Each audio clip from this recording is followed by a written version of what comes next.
Hello বন্ধুরা, দেখো একটা হনুমান আর একটা হাতি মিলে প্রচুর সুন্দর বন্ধু ছিল। একদিন দেখো একটা অনেক ঘন জঙ্গলে চিড়িয়া দুটো বাসা বেঁধেছে, বলছে ওদেরকে বাচ্চা হবে।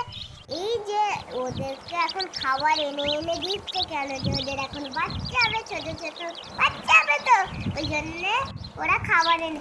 একদিন দেখো হয়ে গেছে, এবার বাচ্চা ফোটার সময় হয়ে গেছে। বাচ্চা ফোটার সময় ও মা উঠতে পারছে না বলে ওই জন্য আর হাতিটা সুরটা বড্ড চুল করছে। ও হাতি যেই গাছে থাকালো ধরাম করে পড়লো ডিমটা আর ভেঙে গেল। এবার ওদের মর্ম এবার খারাপ হয়ে গেল। মা চিড়িয়া প্রচুর কাঁদছে, বলছে বাবা এবার কি হলো, আমার বাচ্চার মতো ভেঙে গেল।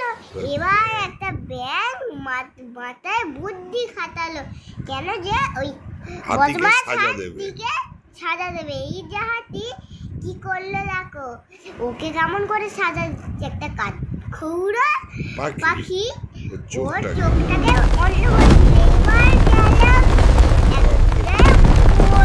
একটা বড় বিশাল। এই জন্যই বন্ধুরা কোনো ছোট জিনিসকে অবহেলা করা উচিত। হ্যালো বন্ধুরা, দেখো একটা দাদু রাস্তায় একটা গণেশের মূর্তি খুঁজে পেলে, বললো যাক এই মূর্তিটা আমি ঘরে গিয়ে ভালো করে পুজো করবো। এই দেখো একটা গাদার গড়ায় করে দিল। তুমি ডায়মন্ড রিং দেখেছো? দেখো কত ডায়মন্ড। আর একজন এসে বলছে বাবা একটা গাদার গলায় এত বড় ডায়মন্ড কি হতেও পারে, যে এটা আমি কিনবো। আর এবার অন্য লোক এসে এইটা কেনা জেদ করছে। আর এবার দেখো একটা মেয়ে ওর বাবাকে বলছে ওই গাদার গলায় আমি ওই ডায়মন্ডটা দেখেছি, ওইটা আমার চাই এক্ষুনি। বলছে ঠিক আছে আমি এনে দেবো। ওকে এখন খুঁজতে গিয়েছে, এই যে জঙ্গলে ওকে খুঁজতে বেরিয়েছে। আর এই যে $1 এইটা কিনে ফেললো, 1 টাকাতে ডায়মন্ডটা কিনে ফেললো, মানে অনেক টাকাতে কিনে ফেললো।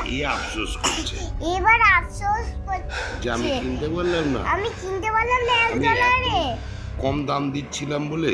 এবার ওর মায়ের কাছে যে প্রচুর আফসোস করছে, আমি যদি কিনতে পারতাম। তো বন্ধুরা এখানে লোভ করবে না, যেটাই থাকবে সেইটাতেই খুশি থাকবে। হ্যালো বন্ধুরা, দেখো এই হাঁসগুলোর কাছে মজা হচ্ছে। এরা তো গাছের ডালে কি সুন্দরভাবে আরাম করছে আর বসে আছে। আর এইটাই ওদের জায়গা, রুম আর বাসা। এই দেখো কত হাঁস মিলে খেলা করছে। একদিন একটা গাছের পাশ দিয়ে একটা সুপুরি উঠে গেল। একটা হাঁস খুব চিন্তা করছে, আর বাকিগুলো খুব মজা হচ্ছে ওদের। এবার দেখো এই গাছটা কেমন বড় হয়ে যাচ্ছে, বড় হয়ে গেল, এবার প্রচুর হয়ে গেল, মোটা হয়ে গেল গাছটা, মোটা হয়ে গেছে। তারপরে এবার একদিন শিকারি আসবে এখানে। শিকারি এসে জাল বেচাচ্ছে। তারপরে হাঁস মামা দুটো হাঁস ফেঁসে যাবে। এই যে দুটো হাঁস ফেঁসে গেল, প্রচুর নড়াচড়ি করছে, বলছে বাবা আমাকে বাঁচাও, আমরা জালে ঘুরে গেছি। এবার সব দেখছে হাঁ করে, বলছে কোথায় গেল আমাদের দুটো সঙ্গী, ওরা মনে হয় ধরা পড়ে গেছে। এবার দেখো এইটা ব্যাপারীকে দিয়ে দিয়েছে। ব্যাপারী যেই ওদেরকে ফেলেছে, ওরা তো মজায় উড়ে চলে গেছে। ওরা এবার সবাই সঙ্গী এক হয়ে গেছে। আর এইখানেই আমাদের গল্পটা শেষ হলো। Tata, bye bye.